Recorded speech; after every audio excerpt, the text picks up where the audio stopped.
Welcome back to the desk here at the Mackinac Policy Conference. I am joined now by Marc Howland, co-founder and CEO of Breadless. Hello. Hello. It's great to have you here. And Jose Flores, welcome back to this desk here, CEO of Ancor Automotive. Great to see you again. Thanks for having me again. So, Marc, you are wearing the shirt, but tell me the story of Breadless. The story. Wow. Yeah. So Breadless, we're a Detroit-founded fast casual restaurant with locations in Detroit and Rochester Hills, Michigan. We focus on fresh, flavorful, feel-good food. Actually, the only place in the country you can get a chef-curated sandwich wrapped in a leafy green, along with diverse rice bowls and salads. We actually don't even own a microwave or a fryer. Everything is roasted in-house in a convection oven. Not something I plan to be in at all. I was just working really long hours in finance, trying to find food that would energize and sustain me. I largely found the options weren't that great. And so we developed a concept from scratch that would provide fresh, functional, flavorful food in an on-the-go format. Started by selling sandwiches out of brown paper bags in gyms in Detroit. It's evolved to where we have restaurants in Detroit and Rochester Hills. Can find us on a rotating basis in Comerica Park as well. And really, really grateful for the community coming around us. So tell me a little bit about what it's been like to start a business in Southeast Michigan.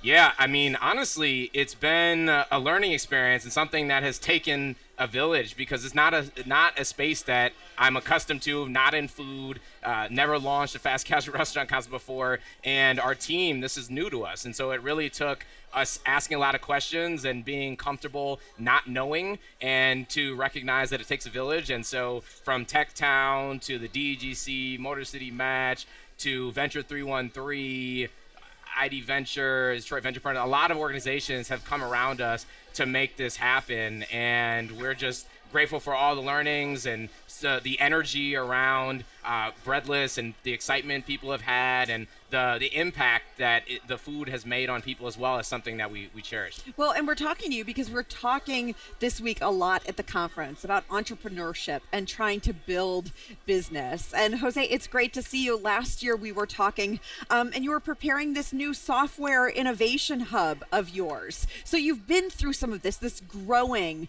How are things going with you since we talked last? I think it's pretty challenging, but it's also very rewarding.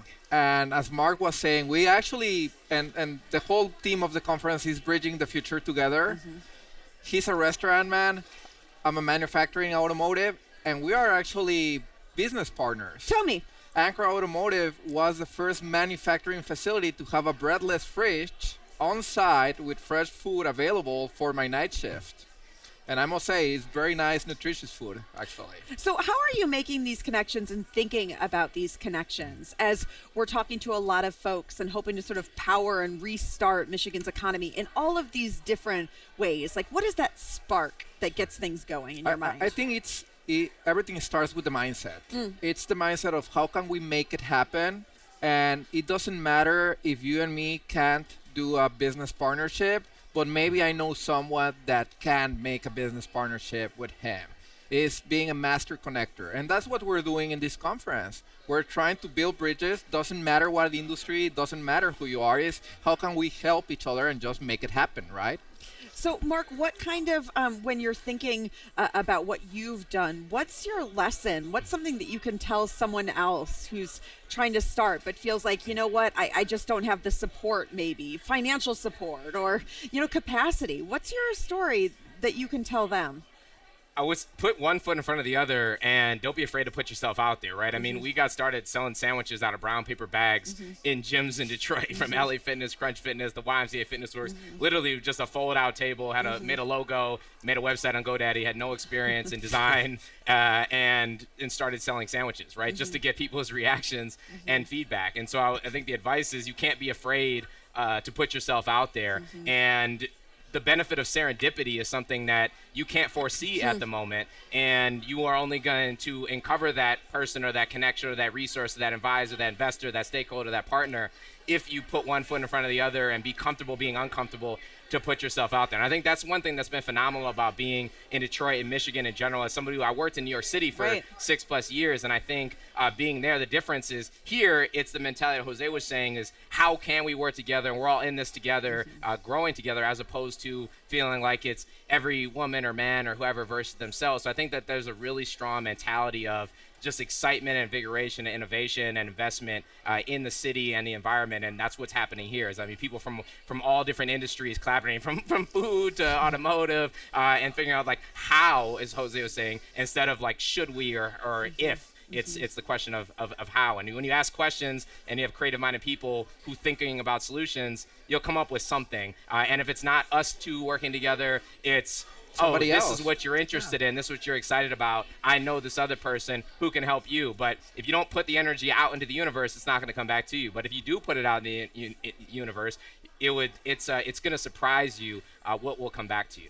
Well, I'm so curious, one of the things that we're talking a lot about this conference, aside from sort of economic development and the future, but is about growing Michigan's population, right? And this need to not only get people to come into Michigan, but to have people stay here, which means putting down roots. So I'm curious from both of you, from your perspectives, what you need or what you would want to tell other folks about this state, trying to get folks here, trying again to put down roots. Jose, I'm going to start with you.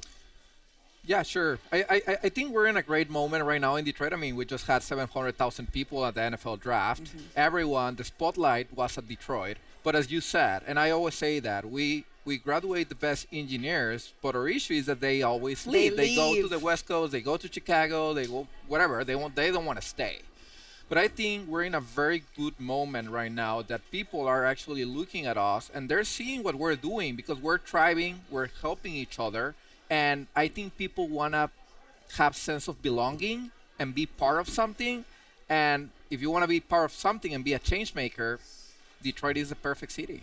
Mark, I want to hear from you. You've got about 30 seconds. Tell me a little bit. It's not one thing. It's the collective things, right? As Jose was saying, like from the Lions to the energy around the NFL draft and investment coming to the city, Detroit now being a growing city and that information being out there, like that attracts excitement. And then when there's things for people to do, when people have when they have energy around nightlife, around restaurants, around people congregating in fun places, in addition to opportunity with jobs and not having, being siloed, but feeling like if this doesn't work out, there's something else going to work out. The more opportunity there is, the more people feel comfortable taking a chance, taking a risk, and making that decision to establish those roots. Marc Howland of Breadless, Jose Flores of Ancor Automotive. Thank you both for the time. Thanks for having us. Thank you. Pleasure.